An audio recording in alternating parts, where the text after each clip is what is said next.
देख रहे हैं Jain Hindustan news TV channel. सत्य बात सबसे पहले।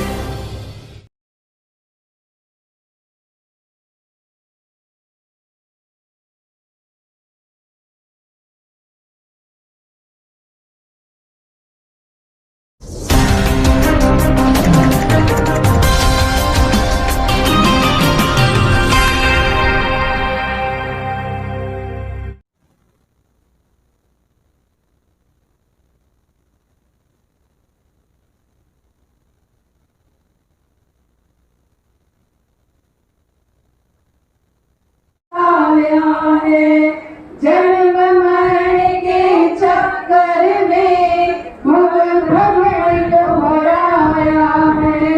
जन्म मरण के चक्कर में भव भ्रमण को परम पद को पाना है। अब ना तुम्हें भटकना है, परम पद को पाना है।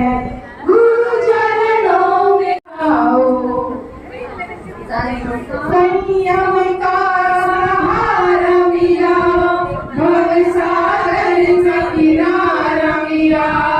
संयम का सहारा मिला, भव सागर से किनारा मिला। छह काया की रक्षा राम गुरु का कहना है। नर से नारायण बनना है, राम गुरु का कहना है। नर से नारायण बनना है।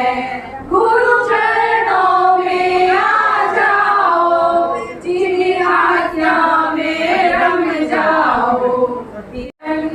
अभिनंदन अभिनंदन, दीक्षार्थी का अभिनंदन करना है।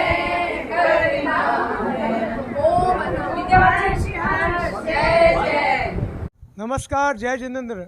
बहुत खुशी का माहौल छाया है, तभी तो दीक्षा महोत्सव आए हैं। परम पूज्य आचार्य श्री रामलाल जी महाराज साहब, बहुत उपाध्याय श्री राजेश मुनि जी महाराज साहब के पावन सानिध्य में बीकानेर में 4 जून को होने वाली दीक्षा महोत्सव, जिसमें सोनावत परिवार से 3 मुमुक्षु दीक्षा लेने जा रहे हैं। आइए हम उनसे बातचीत करते हैं। आपका नाम क्या है?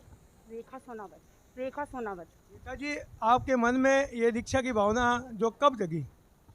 लगभग 2 वर्ष पूर्व सदैव विद्यामणि मरासा का चातुर्मास था, तो उनकी प्रेरणा से ही हम लोगों को ये समझ में आया कि अन्य अत्यंत पुण्योदय से मिले मनुष्य भाव को कैसे साकार कर सकते हैं।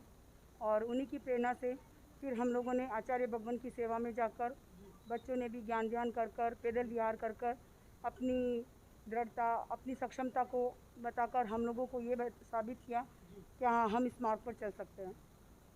आपने अभी तक कितना किलोमीटर मतलब पद यात्रा की है? लगभग 90-100 किलोमीटर। और साथ में जो नन्हे मुन्ने बच्चे जो है ये भी दीक्षा लेने जा रहे हैं, इसकी प्रेरणा ये इनको कहाँ से मिली? सदैव विद्यामणि मरासा के सानिध्य से ही। आचार्य भगवान पर श्रद्धा तो स्टार्टिंग से थी, बच्चे छोटे से ही जा रहे हैं।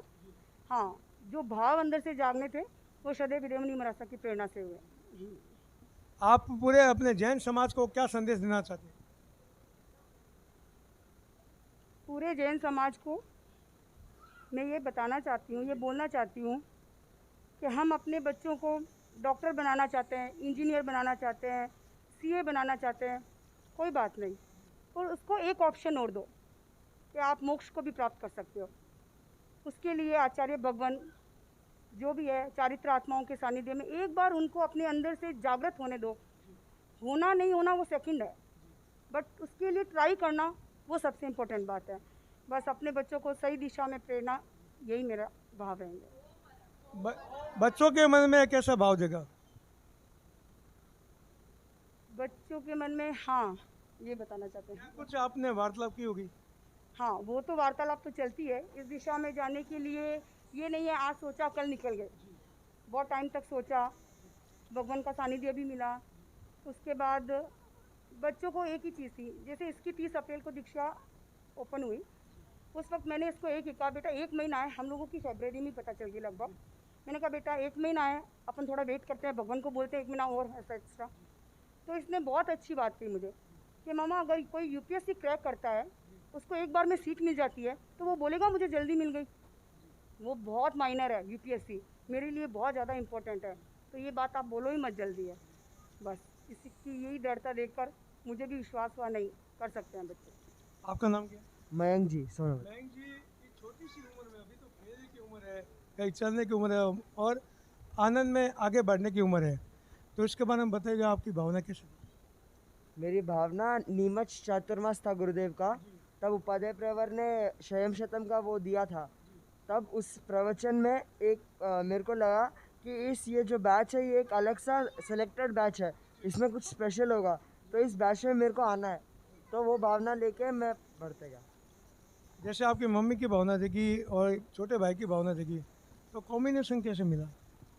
कॉम्बिनेशन हमको एक साथ ही हमारे साथ प्रेरणा करते रहते थे, और मम्मी समझाती थी, पापा समझाते थे।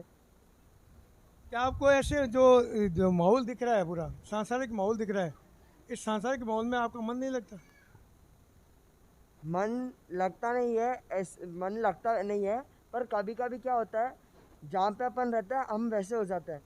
तो उस अपेक्षा अभी मैं घर पे रहता हूँ तो पूरा खुला रहता है, जो भी फ़ोन वगैरह। अब महाराष्ट्र के जाता हूँ, गुरुदेव के जाता हूँ, तो पूरा चेंज हो जाता है। बहुत ही कठिन यात्रा है, यानी कि बिना जूता चप्पल पहने हुए इस भयंकर गर्मी में और सर्दी में। तो ऐसा नहीं लग रहा आपको इस भयंकर धूप में चलने के लिए जब चलेंगे आप, तो आपको कैसा लगेगा? वो आनंद बार अपन ये कर चुके हैं और आनंद बार करने वाले हैं। अगर ये अब अपन ये कठिन स्टेप नहीं लिया अभी, अगर वो कठिन स्टेप एक बार 10-100 साल के जी लिए, तो बाद में अपने को वो कभी ज़िंदगी भर नहीं मिलेगा, कभी कोई भव में नहीं मिलेगा। कितनी बड़ी अच्छी बात की है, एक बार आप करके देखिए, फिर आपको अनुभव होगा। तो कहते हैं संयम में सार कितना, क्यों नहीं मानते बिना त्याग संयम के मुक्ति कहाँ। वास्तव में आचार्य उपाध्याय और सर्व साधुओं ने यही कहा है, जितने भी सर्व साधु हैं सब यही कहते हैं कि एक बार अंतिम समय में दीक्षा का पढ़ लेना चाहिए। कब भाव जग जाए ये कोई पता नहीं चलता। देखिए छोटे छोटे नन्हे बच्चे एक माँ के साथ, इस परिवार को देखिए जो वास्तव में कलेज के टुकड़े को गुर्दे के चरणों में समर्पित किया है। धन्य है ऐसे माता पिता और धन्य ऐसे परिवार कि खुद इतनी अनुमोदना करते हुए गुरुदेव के चरणों में नमन करते हैं। बहुत बहुत धन्यवाद। चलते चलते और अभिभावकों से हम बात करते हैं। सर आपका नाम क्या है? प्रदीप वैद। प्रदीप जी ये बताइए, जो अभी 3 दीक्षा इस परिवार से होने जा रही, सोनार परिवार से, तो आपको कैसा क्या लग रहा हो, क्या अनुभव करें? एक्चुअली ये मेरी सिस्टर है रेखा, और ये दोनों भांजे हैं छोटे, मयंक और हार्दिक।